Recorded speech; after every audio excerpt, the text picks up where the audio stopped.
जब ब्रिटेन के पीएम ऋषि सुनक बने तो कोई खुशी मनाए या ना मनाए, भारत की 140 करोड़ जनता ने खूब जश्न मनाया और सोशल मीडिया ऋषि सुनक को लेकर पट गया था। तब कहने वाले कहते थे कि पहले हमारे ऊपर राज करने वालों पर हमारा कोई अपना राज करेगा और ब्रिटेन में भारतीयों की धाक जमेगी।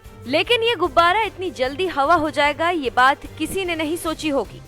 जी हाँ, एक देश के राष्ट्राध्यक्ष और करोड़ों लोगों के पसंदीदा नेता के खिलाफ ब्रिटेन से साजिश की जा रही है। इसे रोकने के बजाय ब्रिटेन के पीएम इस मुद्दे से पल्ला झाड़ रहे हैं। ऐसे में कहा क्या जाए, जिस शख्स के लिए भारत की जनता पल के बिछाए पड़ी थी, वही शख्स इस तरह से बर्ताव करेगा, ये भारत के लोगों ने सोचा भी नहीं होगा। लेकिन ऐसा ही हो रहा है। जी हाँ, ब्रिटिश मीडिया बीबीसी प्रधानमंत्री नरेंद्र मोदी पर बनाई गई एक डॉक्यूमेंट्री पर विवाद हो गया।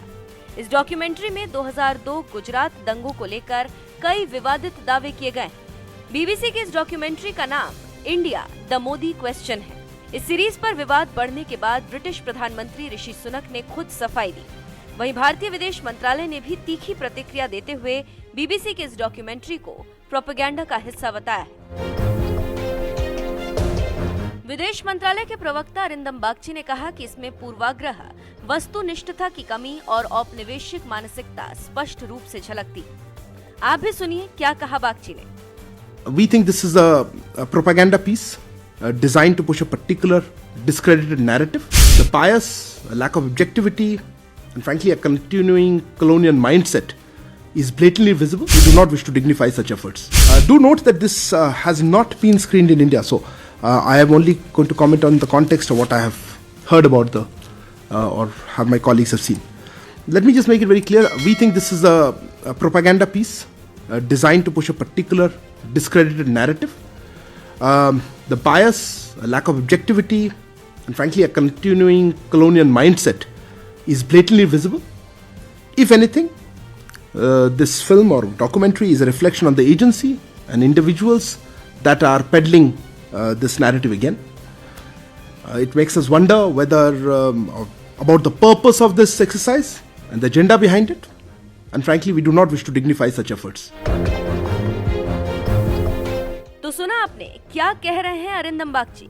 उसी कड़ी में ब्रिटेन के मुस्लिम सांसद इमरान हुसैन ने संसद में जमकर बीबीसी को लताड़ लगाई और कहा कि यूके के राष्ट्रीय प्रसारक बीबीसी ने 2002 के गुजरात दंगों के दौरान गुजरात के मुख्यमंत्री के रूप में प्रधानमंत्री नरेंद्र मोदी के कार्यकाल पर हमला करते हुए 2 भाग की श्रृंखला प्रसारित की।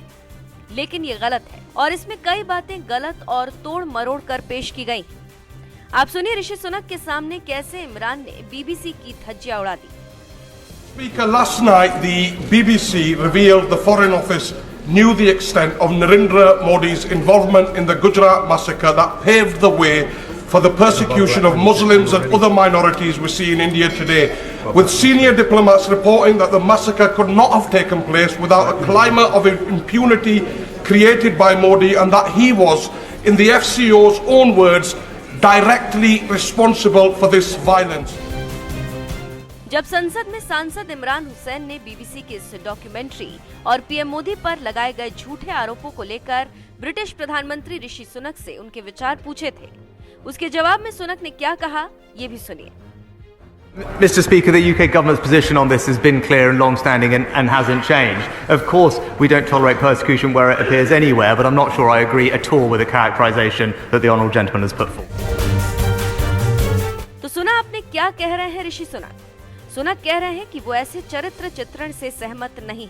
जानकारी देते चले कि ब्रिटेन का प्रधानमंत्री बनने के बाद ऋषि सुनक और पीएम मोदी की पहली मुलाकात इंडोनेशिया के बाली में G20 सम्मेलन के दौरान हुई थी। इस दौरान दोनों नेताओं ने भारत ब्रिटेन संबंधों को मजबूत करने और व्यापार को बढ़ाने पर बातचीत की थी। ऋषि सुनक शुरू से ही भारत के साथ अच्छे संबंधों के पक्षधर रहे। ऐसे में वो एक डॉक्यूमेंट्री के आधार पर दोनों देशों के संबंधों को खराब नहीं करना चाहेंगे, लेकिन सुनक का पल्ला झाड़ना भारतीयों को थोड़ा असहज कर गया।